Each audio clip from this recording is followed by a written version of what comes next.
যখন থেকে মুসলমানেরা আল্লাহর দেয়া জীবন ব্যবস্থা ইসলামকে বাদ দিয়ে এই তাগুতি ব্যবস্থা গণতন্ত্রের মধ্যে জীবন যাপন করা শুরু করছে, যখন থেকে মুসলমানরা আল্লাহর দেয়া সংবিধান কোরআনকে বাদ দিয়ে মানব রচিত কুফরি সংবিধানের মধ্যে জীবন যাপন করা শুরু করছে, তখন থেকেই তাদের উপর আল্লাহর আযাব গজব পতিত হওয়া শুরু হয়েছে।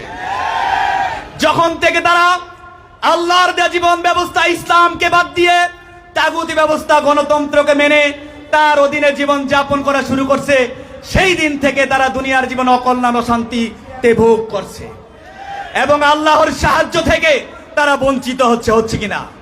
অথচ আল্লাহ রাব্বুল আলামিন সূরা সফে বলেন, বিসমিল্লাহির রহমানির রহিম, ওয়া উখরা তুহিব্বুনাহা নাসরুম মিনাল্লাহ ওয়া ফাতহুন করিব ওয়া বাশশিরিল মুমিনিন। হে নবী, আপনি ঈমানদারদেরকে সুসংবাদ দেন, তাদের একটা আকাঙ্ক্ষা আছে। আকাঙ্ক্ষাটা কি? আল্লাহর নিকট থেকে সাহায্য এবং ময়দানে অতি নিকটবর্তী বিজয়।